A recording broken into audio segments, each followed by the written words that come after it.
Hello नमस्कार dear student, welcome to success career. आज की इस वीडियो में आप लोग देखने वाले हैं एमएमबी यानी कि मैकेनिक मोटर व्हीकल के फर्स्ट ईयर के पेपर 2 को, जिसमें आज के पेपर में ऐसे ही क्वेश्चन देखने को मिले हैं।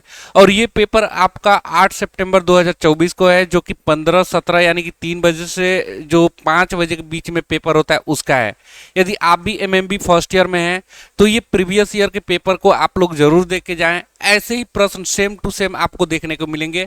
अगर आप इन प्रैक्टिस सेट को करके जा रहे हैं, प्रीवियस ईयर पेपर को करके जा रहे हैं, तो आपको काफ़ी अच्छा नंबर आने का चांस है। जैसे आपको यहाँ पे ट्रेड थ्योरी जो है, ट्रेड थ्योरी से 38 क्वेश्चन आ रहे हैं आपके एग्जाम में। उसके बाद आपके इम्प्लायबिलिटी स्किल से आपका कितना क्वेश्चन आ रहा है, तो 25 क्वेश्चन आ रहा है। उसके बाद आपका इंजीनियरिंग ड्राइंग से, तो इंजीनियरिंग ड्राइंग से 6 क्वेश्चन आ रहे हैं और WCS से 6 क्वेश्चन आ रहे हैं। तो सभी क्वेश्चन को हम लोग देखेंगे यहाँ बारी बारी से। चलिए क्लास को स्टार्ट करते हैं।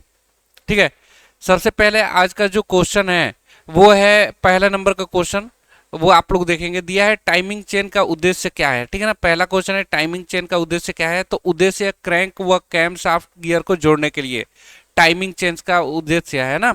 उसका दूसरा क्वेश्चन है कौन सा भाग पेट्रोल इंजन इनलेट मैनिफोल्ड को जोड़ता है। तो कार्बोरेटर। ठीक है ना, पेट्रोल इंजन इनलेट मैनिफोल्ड को कौन जोड़ता है, तो कार्बोरेटर जोड़ता है। कार्बोरेटर के थ्रू ही क्या होती है, हवा और पेट्रोल का मिक्सर अंदर जाता है। आगे क्रैंक शाफ्ट में प्रयुक्त सामग्री क्या है। क्रैंक शाफ्ट में, ठीक है ना, क्रैंक शाफ्ट का जो सामग्री है, मटेरियल, किस मटेरियल का बना होता है, वो क्रोमियम वेनेडियम निकल स्टील का बना होता है। किसका बना होता है क्रैंक शाफ्ट, क्रोमियम वेनेडियम निकल स्टील का। आगे देखिएगा डाई को पकड़ने के लिए किसका उपयोग किया जाता है, तो स्टॉक का उपयोग किया जाता है। किसका उपयोग किया जाता है, स्टॉक का। पांचवें नंबर का क्वेश्चन, चित्र में दिखाए गए बियरिंग का नाम। ये देखिए नीडल बनाया गया है, तो ये नीडल बियरिंग है। कौन सी बियरिंग है, नीडल बियरिंग है। आगे देखेंगे चित्र में दिखाए गए वाइस का नाम, तो ये पिन वाइस है। कौन सा वाइस है, पिन वाइस। कौन सा वाइस है, पिन वाइस। आगे बढ़ते हैं 7 नंबर के क्वेश्चन में। किस प्रकार के सर्किट में अनंत प्रतिरोध होता है। अनंत प्रतिरोध ओपन सर्किट में होता है। ठीक है ना, याद रखिएगा। आगे 8 नंबर का क्वेश्चन, ब्लाइंड स्पेस से किस स्क्रू ड्राइवर का उपयोग किया जाता है, तो ऑफसेट स्क्रू ड्राइवर। जहां पे हमें हमारी हाथें नहीं पहुंच पाती है वहां पे ऑफसेट स्क्रू ड्राइवर का प्रयोग करते हैं। आगे देखिएगा दो स्ट्रोक इंजन की पहचान कैसे करें। टू स्ट्रोक इंजन की तो पोर्ट से करते हैं। जैसे 2 स्ट्रोक 4 स्ट्रोक होता है, तो 2 स्ट्रोक में आपका पोर्ट्स बना होता है। क्या बना होता है, पोर्ट्स। एक इनलेट पोर्ट्स होता है और एक एग्जॉस्ट पोर्ट होता है। आगे देखेंगे क्रैंक शाफ्ट जनरल के रनआउट की जांच के लिए किस उपकरण का प्रयोग करते हैं, तो क्रैंक शाफ्ट जनरल के रनआउट के लिए डायल टेस्ट इंडिकेटर का प्रयोग करते हैं। आगे देखिएगा चित्र में दिखाए गए एक्स के रूप में चिन्हित भाग का नाम। ये चित्र में दिखाया गया ये क्या है, एक्सपेंशन टैंक है। क्या है, एक्सपेंशन टैंक है। आगे बढ़ते हैं भारत स्टेज 6 को पूरे देश में लागू कब करने की प्रस्तावित तिथि क्या थी, यानी BS6 कब लागू होगा। तो ये BS6 1/4/2020 को लागू हुआ था। ठीक है, 1/4/2020 को। आगे चित्र में दिखाए गए आरेख का नाम बताइए। ये देखिए ये आरेख दिखाया गया है, ये किसको शो कर रहा है, तो वाल्व टाइमिंग को शो कर रहा है। वाल्व टाइमिंग को शो कर रहा है कि यानी कि TDC से कितना पहले इनटेक मैनिफोल्ड ओपन हो जाता, इनटेक ओपन हो जाता है बिफोर TDC 9 डिग्री दिया हुआ है।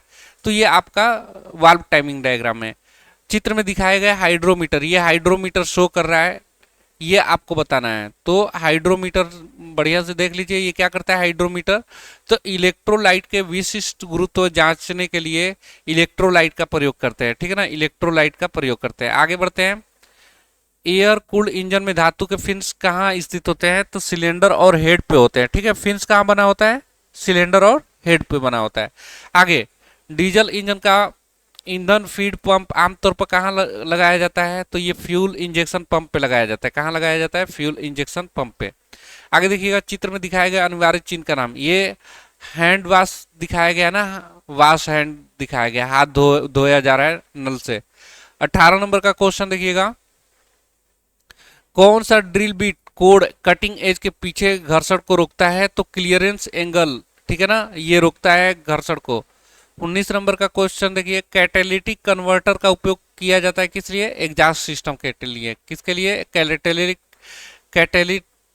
कैटेलिटिक कन्वर्टर का प्रयोग एग्जॉस्ट सिस्टम के लिए प्रयोग करते हैं। 20 नंबर का क्वेश्चन देखिएगा, दिया है चित्र में दिखाए गए। तो ये चित्र में जो एक्स के रूप में ये दिखाया गया है, ये क्या है, इसे हम लोग पिस्टन पिन या गजन पिन या रिस्ट पिन बोलते हैं। ठीक है, गजन पिन यहाँ पे हो जाएगा। आगे बढ़ते हैं, कौन सा शब्द किए गए कार्य की दर को संदर्भित करता है, तो पावर। P बराबर क्या होता है, W/T, यानी कि कार्य की दर को हम क्या करते हैं, पावर यानी शक्ति कहते हैं। क्वेश्चन नंबर 22 देखिएगा, कौन सा भाग पानी को रेडिएटर के ऊपरी टैंक से निचली टैंक तक प्रवाहित करने की अनुमति देता है, तो कोर ट्यूब जो बना होता है पानी को ऊपरी टैंक से निचली टैंक में आने देता है। आगे, निम्न चेतावनी संकेत का नाम बताना है, तो ये रिस्क ऑफ इलेक्ट्रिक शॉक का क्या है, सिंबल है, बिजली के झटके का खतरा का सिंबल है। आगे देखिएगा, बाल पिन हैमर हेड का उपयोग किया जाता है, तो धातु को सभी दिशाओं में फैलाने के लिए बाल पिन हैमर के हेड का उपयोग किया जाता है। आगे देखेंगे, वाल्व संचालन तंत्र में रोटरी गति को प्रत्यागामी गति में स्थानांतरित करने के लिए क्या नियोजित किया जाता है, तो कैमशाफ्ट को नियोजित किया जाता है। ठीक है ना। आगे देखेंगे, यानी कि वाल्व की ऑपरेशन मैकेनिज्म करने के लिए, यानी कि वाल्व को चलाने के लिए किसका प्रयोग करते हैं, कैमशाफ्ट का प्रयोग करते हैं। किसका प्रयोग, कैमशाफ्ट का प्रयोग करते हैं। आगे 26 नंबर का देखिएगा, बाहरी गियर पंप में चालित गियर की दिशा क्या होती है, तो उल्टी दिशा होती है। ठीक है। आगे देखेंगे, चित्र में दिखाए गए कैलिपर का नाम, तो ये बाहर की माप ले रहा है, तो ये आउटसाइड कैलिपर होगा। क्या होगा, आउटसाइड कैलिपर। आगे 28 नंबर, यदि थर्मोस्टेट वाल्व खराब हो जाए तो क्या होगा, तो इंजन गेट ओवर हीटेड, यानी इंजन बहुत ज्यादा गर्म हो जाएगी। आपको पता है कि क्या करता है थर्मोस्टेट वाल्व, 60 से 80 डिग्री सेल्सियस के बीच में इंजन के तापमान को मेंटेन रखता है। जो उसमें कूलिंग वाटर है उसे 80 डिग्री सेल्सियस से जैसे ही ऊपर होता है थर्मोस्टेट वाल्व खुल जाता है। तो एग्जाम में क्वेश्चन पूछता भी है कि थर्मोस्टेट वाल्व की रेंज क्या होती है, तो 60 से 80 डिग्री सेल्सियस याद रखिएगा। कार्यकारी तापमान बनाने के लिए वाल्व का प्रयोग करते हैं। अगर थर्मोस्टेट खराब हो जाता है तो क्या हो जाएगा, इंजन ओवरहीट होगी। आगे चित्र में दिखाए गए सूचक का नाम, ये ऐसे ऐसे बना है, क्या है, ये ग्लो प्लग इंडिकेटर है। कौन सा है, ग्लो प्लग इंडिकेटर। आगे, कैटेलिटिक कन्वर्टर में कौन सी प्रक्रिया होती है, तो केमिकल होता है। ठीक है, रासायनिक प्रक्रिया होती है। आगे, केबलों में कलर कोड का उद्देश्य क्या है, आप देखेंगे कि जो इलेक्ट्रिक केबल होती है उसमें कलर इसलिए डाली जाती है कि सर्किट की आसानी से पहचान की जा सके। ठीक है ना, सर्किट में आसानी से पहचान की जा सके। आगे देखिएगा, चित्र में दिखाए गए चक्र का नाम, ये देखिएगा, तो ये टीडीसी बीडीसी, ऊपर वाला टीडीसी है और ये बीडीसी है। 1 से 2 क्या होता है, सक्शन होता है, कंप्रेशन होता है, फिर उसके बाद पावर होती है, एग्जॉस्ट होता है। तो ये कौन सा है, ये कांस्टेंट प्रेशर है। तो ऊपर वाला ये वाला लाइन जो है ये प्रेशर को शो कर रहा है, और यहाँ पे देखिए ये वाली लाइन एकदम एक ही सिर में चल रही है, यानी कि प्रेशर यहाँ पे कांस्टेंट है, इसलिए ये कांस्टेंट प्रेशर होगा। आगे देखिएगा, पिस्टन बॉक्स के निचले भाग का नाम क्या नाम है, पिस्टन बॉस के नीचे, तो पिस्टन बॉस के निचले भाग का नाम स्कर्ट ऑफ पिस्टन है, पिस्टन का स्कर्ट है। ठीक है। आगे, बिजली से आग लगने का क्या कारण है, तो ओवरलोडेड सर्किट होगा तो आग लगती है ज्यादातर। ठीक है। आगे देखिएगा, वायवीय प्रणाली का शक्ति स्रोत कौन सा है, तो एयर कंप्रेसर है। क्या है, एयर कंप्रेसर। आगे देखेंगे, ईवीएपी कनस्तर का उद्देश्य क्या है, ठीक है ना, ईवीएपी का कनस्टर का, तो ईंधन वाष्प को ट्रैप करने के लिए ईवीएसपी कनस्तर का प्रयोग उद्देश्य है। ठीक है। आगे देखिएगा, एम्पियर वोल्ट प्रतिरोध को मापने के लिए किस मापक यंत्र का उपयोग करते हैं, तो मल्टीमीटर का। ठीक है, मल्टीमीटर का प्रयोग करते हैं। 38 नंबर का क्वेश्चन देखिएगा, चित्र में दिखाए गए घटक का नाम, ये चित्र में घटक जो दिखाई गई है इस घटक का नाम बताना है, तो ये क्या है, इंजेक्टर है। क्या है, इंजेक्टर है। क्या है, इंजेक्टर। चित्र में दिखाया गया ये इंजेक्टर है। तो ये देखिए 38 क्वेश्चन आपके एमएमबी के हो गए हैं। आगे बढ़ते हैं, अब अगला है workshop calculation and science. Workshop calculation science से 6 क्वेश्चन होंगे। तो पहला क्वेश्चन आपका है, इनमें से मूलभूत इकाइयाँ कौन सी है, तो लंबाई, द्रव्यमान, समय, ये मूलभूत इकाइयाँ हैं। 7 मूलभूत इकाइयाँ होती हैं, लंबाई, समय, द्रव्यमान, तापमान। ठीक है, फिर एम्पियर, ये पदार्थ की मात्रा, ज्योति तीव्रता, ये सब आगे देखिएगा, कौन सा बहुत अच्छा कंडक्टर है?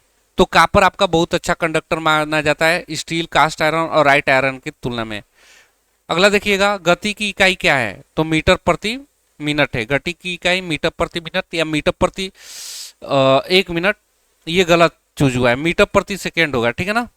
मीटर प्रति मिनट गलत है, क्योंकि मीटर प्रति सेकेंड से हम चाहे किलोमीटर प्रति घंटा बदल लें या किलोमीटर प्रति मिनट बदल लें, लेकिन जो यूनिट होती है ये मीटर प्रति सेकेंड ही होता है। जो कैंडिडेट ने क्वेश्चन लगा के आया है वो गलत लगा के आया है। अगला चौथे नंबर का, ब्रिटिश सिस्टम में 1 हॉर्स पावर कितना वाट्स के बराबर होता है? याद रखिएगा, ब्रिटिश सिस्टम बोल दिया तो 746 वाट होगा, और मीट्रिक सिस्टम पूछता तो 735 वाट होता है, ठीक है ना, दोनों में अंतर है। 1 इंच में कितना मिलीमीटर होता है? तो 25.4 मिलीमीटर होता है, याद रखना है आपको। इनमें से किस धातु में प्रमुख सामग्री के रूप में होता है? तो फेरस मेटल, ठीक है ना, धातु में प्रमुख रूप से, ठीक है ना। आयरन, आयरन जिसमें होगा लोहा, लौह धातु प्रमुख रूप से होगा। तो 6 क्वेश्चन तो ये भी हो गए आपके WCS के। अब इंजीनियरिंग ड्राइंग के 6 क्वेश्चन होंगे, तो बस आप देख लीजिए, ऐसे ही क्वेश्चन आपके भी पूछे जा रहे हैं एग्जाम में। चित्र में दिखाए गए सामग्री का पारंपरिक प्रतीक, ये प्रतीक पहचान लीजिए, ये लकड़ी का प्रतीक है। इंजीनियरिंग ड्राइंग में ऐसा प्रतीक आ जाए तो ये लकड़ी का है, ठीक है। आगे देखिए, ये प्रतीक आ जाए, ठीक है, सामग्री पारंपरिक प्रतीक, ये प्रतीक आ जाए तो ये किसका है? स्टील का है। किसका है? स्टील का। आगे देखिएगा, कंपास का उपयोग को, कंपास किस लिए उपयोग किया जाता है? तो सर्कल, वृत्त बनाने के लिए, ठीक है ना, जिसे हम लोग लंगड़ा प्रकार बोलते हैं ना, कंपास, उसी को इंग्लिश में बोला जाता है। आगे देखिएगा, लाइन बी को पहचाने। लाइन बी, ये वाला लाइन बी है, ये आपका क्या है? ये आपका डायमेंशन लाइन है। ये वाला लाइन जो है बी, बी वाला, ये डायमेंशन लाइन है। बाकी ये वाली जो लाइन होती है दोनों साइड में, ये एक्सटेंशन लाइन होती है। ये वाला जो लाइन है ये लीडर लाइन है। कौन सा लाइन है? लीडर लाइन है। तो अभी बी वाला जो पूछ रहा है, ये वाला लाइन, ये लाइन हमारा डायमेंशन को शो करता है, डायमेंशन लाइन है। कौन सी लाइन है? डायमेंशन लाइन है। आगे बढ़ते हैं, 5वें नंबर है, एक मानक अभ्यास के रूप में कौन सी शीर्षक ब्लॉक स्थिति सही है? देखिए, कौन सा सही है वो बताना है आपको। तो हमेशा जो टाइटल ब्लॉक है यानी शीर्ष ब्लॉक है, जिसे टाइटल ब्लॉक इंग्लिश में बोलते हैं, हमेशा किस पोजीशन में होती है? तो राइट साइड में, नीचे की साइड में होती है। यहाँ पे जैसे बना है ये राइट साइड में, बाकी यहाँ देखिए लेफ्ट साइड में बना है, गलत है। अपर साइड में, राइट साइड में बना है, गलत है, ठीक है। लेफ्ट साइड में बना है ऊपर, गलत है। आगे देखिएगा, A4 शीट का ट्रिम किया हुआ आकार क्या है? तो ये ट्रिम किया हुआ आकार 210 गुणे 297, याद रखिएगा, A4 साइज का 210 गुणे 297। A4 का, A3 का पूछता तो 297 गुणे आप इसका डबल कर देते हैं, ठीक है, ऐसे बढ़ता जाता है। बाकी इंप्लायबिलिटी स्किल से आपके 25 क्वेश्चन पूछे जाएंगे, वो भी देख लीजिए आप लोग। और देखिए, मैं आप लोगों से बोलूंगा, अगर ये PYQ प्रीवियस ईयर के ऑफिशियल आंसर की अगर आप डाउनलोड करना चाहते हैं तो successcareer.classix.co.in पे चले जाइएगा, या आप प्ले स्टोर की लिंक हम डिस्क्रिप्शन बॉक्स में दे देंगे। प्ले स्टोर से भी सक्सेस कैरियर मोबाइल ऐप को डाउनलोड कर लीजिएगा। उसमें रजिस्ट्रेशन करने के बाद आपको ई बुक और प्रीवियस ईयर दिखाई देगा। ई बुक और प्रीवियस ईयर में आपको ITI एग्जाम सेलेक्ट करना है। ITI एग्जाम सेलेक्ट करने के बाद यहाँ पे आपको MMB first year official paper answer की 17 PDF मिल जाएगी। इसके अलावा अगर आप सेकेंड ईयर में जाते हैं तो सेकेंड ईयर के भी MMB के PDF मिल जाएगी, फिटर सेकेंड ईयर की भी PDF मिल जाएगी, और फर्स्ट ईयर की भी मिल जाएगी। तो इसे आप लोग डाउनलोड करके इन क्वेश्चन को पढ़ के जाते हैं तो आप बेहतरीन नंबर से पास होंगे, काफी बेहतरीन नंबर से। तो ऐप पे भी अवेलेबल है और वेबसाइट पे भी, दोनों जगह अवेलेबल है, इसे कर सकते हैं। चलिए, और एक चीज, आपको ITI कोर्स भी एप्लीकेशन में मिल जाएगी। यदि आप ITI कोर्स को भी ज्वाइन करना चाहते हैं तो आपको यहाँ पे अवेलेबल है, वो भी आपको मिल जाएगा। चलिए, इंप्लायबिलिटी स्किल के अब 25 क्वेश्चन को देखते हैं। क्वेश्चन नंबर 1 है, जन्म तिथि, अस्थायी पता जैसी जानकारी रिज्यूम में किसका हिस्सा होता है? तो पर्सनल डिटेल का हिस्सा होता है, ठीक है ना। आगे, बोलने में बाधा क्या डालती है? अगर आप नर्वस हैं, घबराहट है आपके अंदर, तो आपको बोलने में बाधा उत्पन्न होती है, इसलिए बोलते हैं ना कि नर्वस ना होइए। आगे, राहुल को अपने पालतू कुत्ते के साथ मजा आता है। क्यों? खेलने में मजा आता है। किसके साथ मजा आता है? राहुल को अपने पालतू कुत्ते के साथ खेलने में मजा आता है। आगे देखिएगा, paste command Ctrl+V, copy command Ctrl+C, Ctrl+X से कट होता है, Ctrl+A से सेलेक्ट ऑल होता है। तो ये चारों याद रखिएगा। आगे देखिएगा, ग्राहक प्राप्त करने के 4 चरण हैं। ग्राहक प्राप्त करने के 4 स्टेज ऑफ गेटिंग कस्टमर, तो क्या होता है? एक्विजिशन होता है, रिटेंशन होता है, सेटिस्फेक्शन होती है और लॉयल्टी होती है। इससे आपके ग्राहक आते हैं। आगे देखिएगा, सभी धर्मों या किसी भी धर्म के लोगों के साथ समान व्यवहार नहीं किया जाता है तो सेकुलर देश, सेकुलर कंट्री, धर्मनिरपेक्ष देश कहलाता है। ठीक है ना। आगे देखिएगा, कौन एक फाइल मैनेजमेंट टूल जो विंडो के साथ आता है, तो ये विंडोज एक्सप्लोरर है जो फाइल मैनेजमेंट टूल है। ठीक है ना। आगे देखिएगा, आपके रिज्यूम के मुख्य शीर्षकों को रेखांकित करने के लिए किस शॉर्टकट कुंजी का उपयोग करते हैं। तो देखिए, कंट्रोल यू से क्या होता है, अंडरलाइन होती है, कंट्रोल बी से बोल्ड होता है, कंट्रोल एक्स से कट होता है। ठीक है ना, याद रखिएगा। आगे 9 नंबर का क्वेश्चन चलते हैं। नौकरी जो पिछले 5 वर्षों में पुरानी हो गई है उसे एसटीडी बूथ बोलते हैं। एसटीडी बूथ नौकरी जो पिछले 5 वर्षों में पुरानी हो गई हैं। बाकी स्विगी, उबर, ओला ये 5 वर्ष से पुरानी नहीं हुई हैं। आगे देखिएगा, किसको पुअर कम्युनिकेशन माना जाता है। तो संदेश अस्पष्ट होना पुअर कम्युनिकेशन माना जाता है। संदेश अगर आपका अस्पष्ट है तो हम बोलते हैं ना कि बहुत ही ज़्यादा अच्छा होता है। चलिए आगे बढ़ते हैं। 11 नंबर का क्वेश्चन, शब्दों के निम्नलिखित सेट के सार्थक वाक्य में फिर व्यवस्थित करें। ठीक है, जैसे टीचर, स्कूल, वर्क, शी, इसको मिला के एक सार्थक क्या बनाना है, सेंटेंस बनाना है। तो क्या हो जाएगा, she work as a school teacher. ठीक है, she work as a school teacher, ये सार्थक आपको ऑप्शन पढ़ के पता चल जाएगा। सबसे पहले देखिए, आपका सब्जेक्ट होता है, फिर वर्ब होता है, फिर ऑब्जेक्ट होता है। बस ऐसे आप लोग बना लीजिएगा, बन जाएगा। जैसे यहाँ पे सब्जेक्ट हो गया लेकिन टीचर आपका ऑब्जेक्ट हो गया, तो ये गलत हो गया। पहले वर्ब आ गया, आपको पैटर्न याद रखना है। सबसे पहले सब्जेक्ट, फिर वर्ब, फिर ऑब्जेक्ट आता है। ठीक है, उसे आप लोग बना लेंगे। आगे देखिएगा, समस्या समाधान प्रक्रिया में समाधान का चयन करने के बाद आगे क्या आना चाहिए। यानी कि समस्या समाधान कर रहे हैं तो अगर आप समस्या का पहचान कर लिए, चयन कर लिए तो समाधान को लागू करना चाहिए। आगे देखिएगा, एक अच्छी बिक्री पिच 4P, जैसे प्रोमिस, पिक्चर और पिच होता है। और चौथा क्या होता है, 4P में 4P दिया है, प्रोमिस, पिक्चर, पिच। अगला है प्रूफ भी आपको देना पड़ता है। अगला देखिएगा, प्रश्न का उत्तर देने का अच्छा तरीका, shall we start the discussion is, मतलब अच्छा तरीका क्या है। अगर कोई आप पूछते हैं किसी से कि शैल वी स्टार्ट डिस्कशन, क्या हम शुरू कर सकते हैं या शुरू करना चाहिए डिस्कशन को, तो आपको जवाब में क्या दे देना चाहिए, यस लेट्स स्टार्ट। ठीक है ना। 15 नंबर का क्वेश्चन देखिए, सोशल नेटवर्किंग साइट्स का नुकसान क्या है। तो सोशल नेटवर्किंग साइट का नुकसान है मेक एडिक्टिव। ये सोशल साइट जो होती है लत, बुरी आदत डाल देती है। जैसे आपका इंस्टाग्राम रील्स अगर देखते हैं तो आप रील्स घंटों घंटों देखते रह जाते हैं, तो ये एडिक्शन हो जाती है। अगला है, छोटी दूरी के लिए किस नेटवर्क प्रकार का उपयोग किया जाता है। छोटी दूरी के लिए लैन का प्रयोग करते हैं। ठीक है ना। आगे देखिएगा, आरटीआई का full form right to information होता है। आरटीआई का full form right to information होता है। अगला देखिएगा, इनमें से कौन सा कथन सत्य है। यह है, कुछ शहरों में कुछ नौकरियों के लिए दूसरों की तुलना में अधिक अवसर होते हैं, ये सत्य है। हार्ड स्किल का मतलब क्या होता है, हार्ड स्किल मतलब 60 WPM टाइपिंग स्पीड, कठिन स्किल है। बाकी management, time management hard skill नहीं है। स्पोकन इंग्लिश भी हार्ड नहीं है, क्विक लर्नर भी हार्ड नहीं है। अगर 60 वर्ड पर मिनट टाइपिंग स्पीड है तो ये हार्ड स्किल है एक तरह से। अगला, रिक्त स्थान में उचित सर्वनाम के साथ भरें। She made this cake.